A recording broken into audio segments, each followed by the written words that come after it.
जामवंत जी ने कहा, हनुमान जी ना आपको रावण को मारना है, ना रावण की लंका लेके आनी है, ना रावण की सेना को मारना है। हनुमान जी महाराज कहते हैं कि अब इतनी दूर जाएं लंका में और रावणों को 2-3 फाइट ना मारे तो क्या मतलब है जाने का। भाई इतना दूर जाएंगे कुछ तो करना चाहिए, तो कुछ करना ही नहीं है। जामवंत जी ने कहा कि आपको हमको कुछ नहीं करना है, आपको बस जाना है, पता लगा के वापस चले आना है। अच्छा देखिए, घर में चाहे कहीं भी बड़े बुजुर्गों का रहना बड़ा आवश्यक है, क्योंकि युवा अवस्था में जोश बहुत होता है।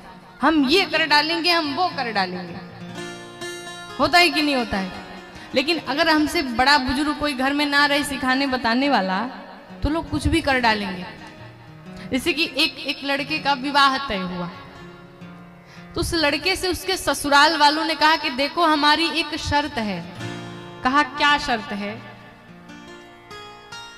कहा शर्त यह है कि तुम्हारे विवाह में बाराती में कोई बाराती बूढ़ा नहीं होना चाहिए।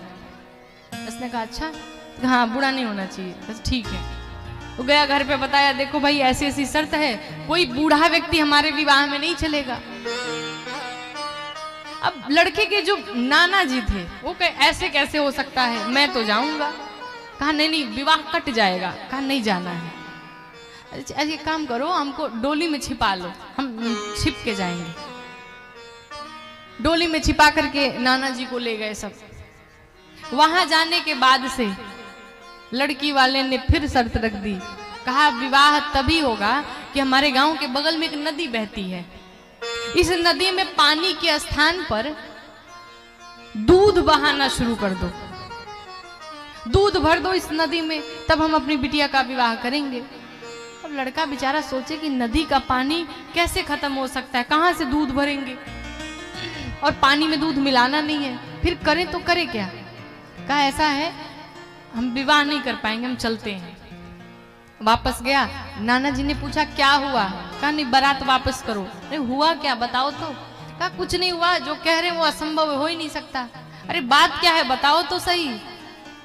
लड़के ने कहा कि लड़की वालों ने कहा है कि बगल में जो नदी बह रही है उसमें पानी के स्थान पर दूध बहाओ। नाना जी ने कहा इतनी छोटी सी बात, इतनी छोटी सी बात के लिए इतना परेशान हो। लड़की ने कहा नाना जी क्या आप भी बात कर रहे हैं, दिमाग खराब हो गया आपका। अरे कहते इतनी छोटी सी बात इतनी बड़ी बात है, ऐसा संभव है? असंभव है ये। नाना जी ने कहा कि तुम एक काम करो, जा करके लड़की वालों से कह दो कि आप लोग नदी का जल खाली करवा दीजिए, हम दूध भर देंगे। लड़का जाके बोला आप एक काम करो, नदी का जो जल है उसे खाली करवा दो, हम दूध भरने के लिए तैयार हैं। लड़की के पिता ने कहा ये बताओ कोई बूढ़ा आया कि नहीं आया? नहीं कोई नहीं है। नहीं बिना बूढ़े के आए उसका ही दिमाग हो ही सकता है, दूसरे का हो ही नहीं सकता। किसी बच्चे का इतना दूर तक दिमाग नहीं जा सकता।